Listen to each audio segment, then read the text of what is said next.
From this to this. Hi mga ka-emsh! Tara, samahan niyo ako paano ako maboard. So, eto na nga. Ang tingin ko sa kitchen ko, parang walang kabuhay-buhay. Kaya eto, naisipan ko maglagay ng LED strip light. Warm white pa lang napili kong kulay. Para hindi masyado masakit sa mata. Magkaibang haba yung binili ko. Yung bandang taas ay 1 meter. At yung baba ay 3 meters. Kaso kinapos pa rin. Syempre, bago ikabit, tinanggal ko muna yung mga gamit.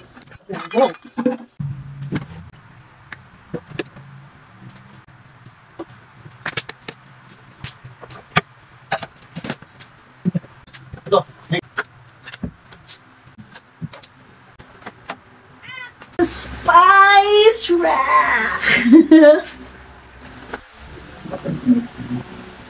Ang kagandahan sa LED strip na to, bukod sa flexible at waterproof, wala tong radiation tsaka hindi masakit sa mata. At dahil hindi ako sanay magkalikot ng kuryente, pinagawa ko na to sa kanya. Pagdating sa kuryente, pasta ko dyan. Paglutuin nyo na lang ako. Ay, ito nga pala yung LED molding clip. Ganyan ang binili ko kasi mukhang hindi kakayanin ng No More Nails. Nabili ko to sa Orange Up. Ayan, ako na yung nagkabit. Kasi sinaniban ako ng pagka-OC. Magtatalo lang kami pag hindi nasunod yung gusto ko. Nakaka-relate yung ibang misis dyan. Minsan nga, mas gugustuhin nyo na lang ipagawa sa iba o magbayad kaysa magtalo pa kayo mag-asawa. O, diba? Ito yung sinasabi kong bitin. Bibili na lang ulit ako na mas mahaba pa. Okay, tama, organize lang muna ako dito bago ko ibalik yung mga gamit.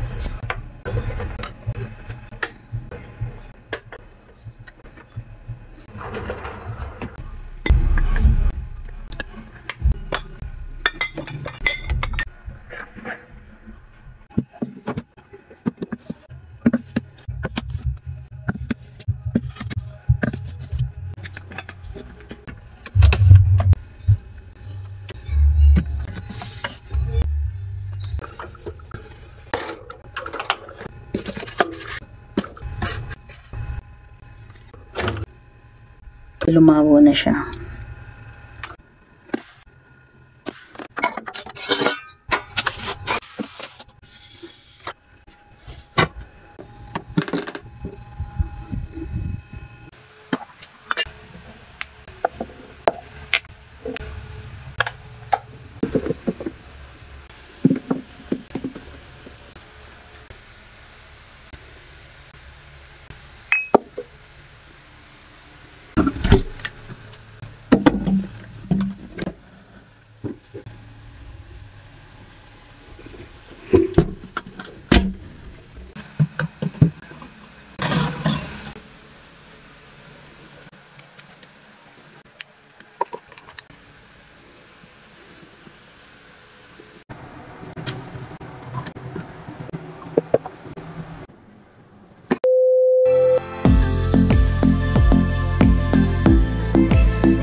O, diba may pa before and after? Sana nagustuhan niyo tong video na to or sana na-inspire ko kayo. Nox!